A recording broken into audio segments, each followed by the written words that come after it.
మే మాసం సింహరాశి ఫలితాలు.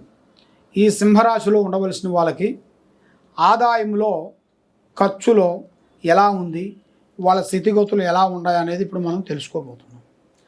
మరి ముఖ్యంగా మగా నక్షత్రం 1, 2, 3, 4 పాదములు అనగా, పుబ్బా నక్షత్రం 1, 2, 3, 4 పాదములు అనగా, ఉత్తరాపాద నక్షత్రం 1 పాదం అనగా కలిస్తేనే సింహరాశి ఫలితాలు.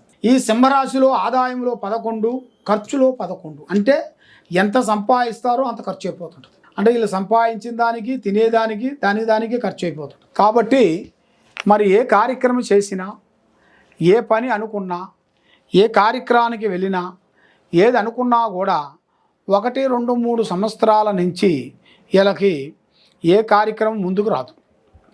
దగ్గరకు వస్తుంది, దూరం పోతుంటుంది, దగ్గరకు వస్తుంటుంది, దూరం అయిపోతుంటుంది. కాబట్టి ఏ విషయంలోనైనా కూడా చాలా ఫాస్ట్లో ఉంటారు వీళ్ళు. మనసులో ఒకటి, బయట ఒకటి, నటించే నటన వీళ్ళ దగ్గర ఉండదు. ఏదైనా యథార్థంగా మాట్లాడతారు, ఓపెన్గా ఉంటారు, ముఖముంగల మాట్లాడతారు. ఏదైనా సీఎం వచ్చినా, పిఎం వచ్చినా, ఎవరు వచ్చినా కూడా యథార్థంగా మాట్లాడే మనస్తత్వం కలిగిన వాళ్ళు.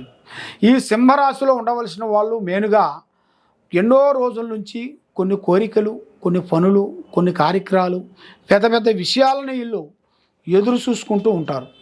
మరి ఆ పనులు కొంత మధ్యలో వచ్చి ఆగిపోవటం, చేతికాడకు వచ్చింది చేయి జారిపోవటం, ఇస్తానన్న వాళ్ళు ఇవ్వకోకుండా పోవటం, కొన్ని సమస్యలతో కొంచెం సతమతం అయిపోతుంటారు.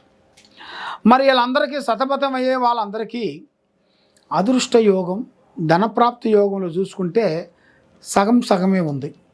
మరి విద్యార్థులకి మంచి విద్య, పెద్ద విద్య పూర్తి చేసుకొని కొంత విదేశాలు వెళ్ళి, విదేశాల్లో సెటిల్మెంట్ అయిపోయి అక్కడ విద్య కంప్లీట్ చేసుకొని ఉద్యోగం కూడా అనుకున్నది సాధించుకొని రావాల్సిన యోగం అనేది ఇలా సింహరాశిలో ఉండవలసిన వాళ్ళకి కనపడుతుంది.